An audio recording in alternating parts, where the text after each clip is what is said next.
Hello everyone, I'm Day Weather Meteorologist Don Day with your Public Lands Council weekly weather update for this Saturday, April 29th, 2023, the last weekend of April. How about that? It's being brought to you by Ag Risk Advisors. Check them out at agriskadvisors.com, and also being brought to you by WSR Insurance Services Incorporated. It's going to be much warmer as we leave April and head into May. I think everybody is ready for that. The western United States has really taken it on the chin with 5 consecutive months, December through April, with the entire western half of the U.S. and some of the northern plains having 5 months in a row of below average temperatures. But now we're going to be warming up. So there are going to be flooding concerns due to the big snowpack that's going to begin melting out. And that's going to be a concern. We will see some showers and thunderstorms with this warmer weather in California. The Pacific Northwest going to get some rain and snow as low pressure is going to be kind of hung up along the west coast for a few days, while high pressure builds over the Rockies and western high plains, bringing that warming trend. May is looking warmer across the west. We may break our string of unseasonably cold conditions. It'll take a while, but May is going to be warmer than the last few months, at least relative to the 30-year average, which is good news. But that will lead to melting snowpack and some concerns for flooding.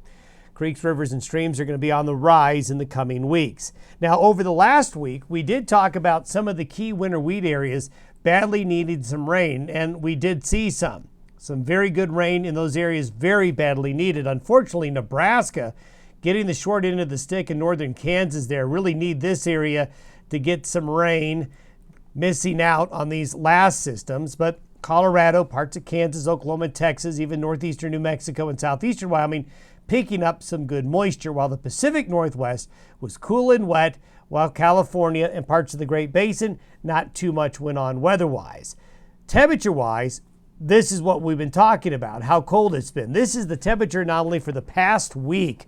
Boy, other than California, the rest of the nation, very, very chilly. But we're going to see our fortunes change as temperatures are going to do a 180. And this is why. We're going to get a little bit of a log jam. We're going to have unseasonably cold weather in the Great Lakes in the eastern part of the United States.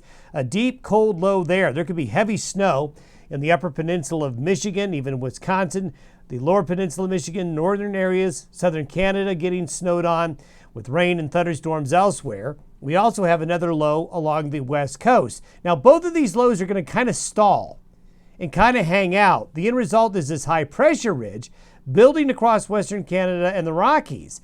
This is going to allow temperatures to warm up as southwest flow out of the deserts come right into this area here, and this is going to really warm things up. And then the pattern basically remains the same into the middle of next week.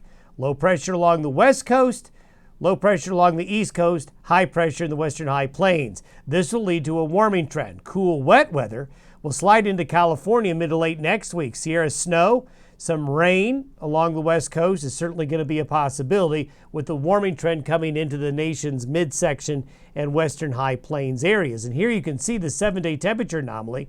You can really see a strong delineation between the cold in the east and the warmer weather across Canada and most of the Rockies. That low pressure along the west coast will cool off California mid to late next week. So this is where the warm's going to be.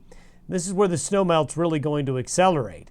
Over the next 7 to 10 days, we will see an active pattern of showers and thunderstorms right here. We do think we may see heavier rains come into Nebraska late next week if everything comes together. So the outlook for more needed precipitation in some areas is there. And look at California and the west coast again, getting wet with some late season precipitation there. And yes, some of it will be snow. This is that snow we talked about in the northern Great Lakes and southern Canada, even parts of New England. May see some snow this weekend or the higher elevations. And then we're not done with snow in the Rockies yet. We're not done with snow in the Sierra Nevada, as spring moisture will be heading those ways, but most of the snow will stay relegated to those higher elevations. Have yourself a great week ahead. We'll see you next Saturday.